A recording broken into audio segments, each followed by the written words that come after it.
বিভিন্ন প্ৰান্তত মা বগলামুখীৰ বিভিন্ন ধৰণৰ মন্দিৰ দেখিবলৈ পোৱা যায় যদিও অসমৰ নীলাচল পাহাৰৰ ওপৰত থকা বগলামুখী মন্দিৰ ভাগ বিশেষ বুলি কোৱা হয় কিয়নো এই মন্দিৰ ভাগ কামাখ্যা মন্দিৰৰ নিচেই কাষতে অৱস্থিত। কামাখ্যা মন্দিৰৰ পৰা প্ৰায় আধা কিলোমিটাৰ দূৰত্বতেই বগলামুখী মন্দিৰ ভাগ দেখিবলৈ পোৱা যায়। এই নীলাচল পাহাৰৰ ওপৰতে মাতাৰ 10 মহাবিদ্যাৰ বিভিন্ন মন্দিৰ দেখিবলৈ পোৱা যায় আৰু তাৰে ভিতৰত মা বগলামুখীক অষ্টম মহাবিদ্যা বুলি কোৱা হয়। আৰু এয়া চাওক মন্দিৰৰ বাহিৰৰ পৰিৱেশ। ইয়াত সম্পূৰ্ণ গাড়ী ৰখাৰ সুবিধা আছে, কোনো ধৰণৰ চিন্তাৰ কাৰণ নাই। আৰু মা কামাখ্যা মন্দিৰৰ পৰা অকমান ওপৰলৈ আহিলেই পোৱা যায় এই মন্দিৰ ভাগ। বাহিৰত চাওকচোন এনেদৰে বহিবৰ কাৰণেও সুবিধা কৰি থোৱা আছে। এয়াই মন্দিৰৰ মেইন গেট। এই গেটেদিয়ে কেইটামান চিৰি তললৈ গলে মেইন মন্দিৰ ভাগ পোৱা যায়। বলকচোন আমি সকলো একেলগে আগুৱাই গৈ থাকো। মা বগলামুখীৰ মন্দিৰত প্ৰত্যেক মঙ্গলবাৰ আৰু শনিবাৰে বহু ভক্তৰ ভিৰ দেখিবলৈ পোৱা যায় কিয়নো এই দুটা দিন মাতাৰ বিশেষ দিন বুলি কোৱা হয়। মাতাৰ এই মন্দিৰ ভাগ প্ৰাচীন কালৰ পৰাই নীলাচল পাহাৰৰ ওপৰত অৱস্থিত।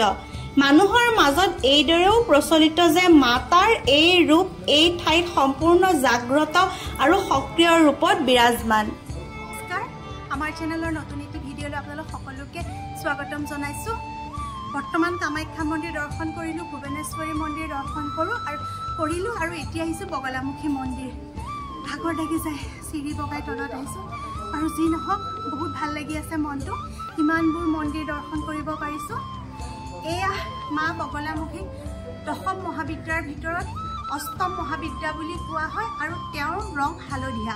মানে জেনেৰেলি মানে সাধাৰণতে এই মন্দিৰত আহিলে হালধীয়া বস্ত্ৰ পৰিধান কৰি অহা হয় আৰু বাকী চাবচোন বাকী মন্দিৰৰ সকলোবোৰ হালধীয়াই হয়, কিন্তু আমি মানে হালধীয়া পিন্ধি নাহিলোঁ আৰু আগতে জনা নাছিলোঁ, এতিয়া গম পাইছোঁ। বাৰু যি নহওক মাক দৰ্শন কৰিম, হালধীয়া নহ'লেও কথা নাই, চলি যাব। বাকী আৰু এই মাতাক মানে দেখিবলৈ তেওঁ একদম খুব ধুনীয়া আছিল, একদম বগা চিগা আছিল আৰু তেওঁক পীতাম্বৰী মাতা বুলিও কোৱা হয়। এয়া মন্দিৰ। আৰু এটা কথা, মাতাক মানে সাধাৰণতে এই মন্দিৰত সেৱা কৰিবলৈ হ'লে মঙ্গলবাৰ আৰু শনিবাৰে আহিব লাগে। আজিতো মঙ্গলবাৰো নহয়, শনিবাৰো নহয়, একো নাই, মাতাক যেতিয়াই তেতিয়া আমি প্ৰণাম কৰিব পাৰোঁ। বাকী বলক আমি এতিয়া মন্দিৰ ভাগ দৰ্শন কৰোঁ, লগতে মন্দিৰৰ বাহিৰৰ পৰিৱেশটো উপভোগ কৰোঁ। বিৰাট শান্ত, বিৰাট ধুনীয়া পৰিৱেশ, আপোনালোককো দেখুৱাবলৈ পাই সুখী অনুভৱ কৰিছোঁ। বলক আহক মন্দিৰৰ ভিতৰ ভাগ।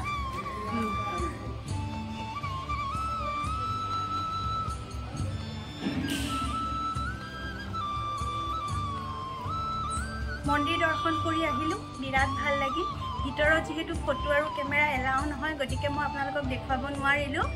বহুত ধুনীয়া পৰিৱেশ, আপোনালোক আহিবলৈ কোনো অসুবিধা নাই। কামাখ্যা মা মন্দিৰৰ একেবাৰে কাষতেই আছে, খোজকাঢ়ি আহিব পাৰি তাৰ পৰা। যদি আপোনালোকে গাড়ী বোলে কামাখ্যা মন্দিৰ দৰ্শন কৰিলোঁ, তাত পাৰ্কিঙত ৰাখিলোঁ, তেতিয়া ইয়ালৈ খোজকাঢ়ি আহিব পাৰিব।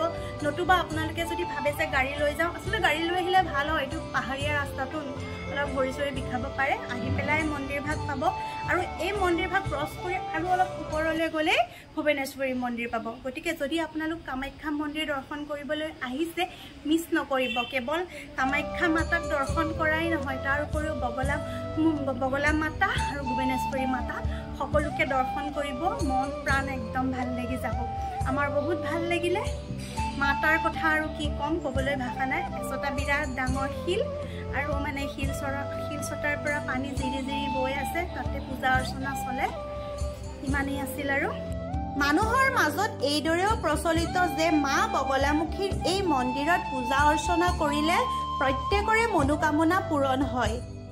ইয়াৰ উপৰিও মাতাই সকলোৰে মনোকামনা পূৰণ কৰাৰ লগতে সকলোকে আশীৰ্বাদেৰে ভৰাই তোলে।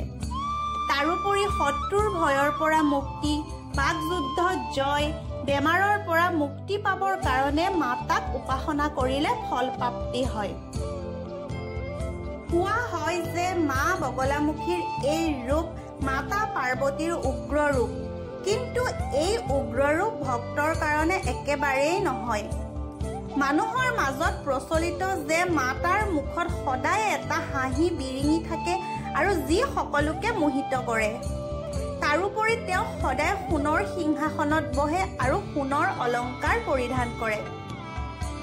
মা বগলামুখীৰ 3টা চকু আৰু 4খন হাত দেখিবলৈ পোৱা যায় আৰু মাতাই সদায় নিজৰ শিৰত সোণৰ মুকুট পিন্ধে।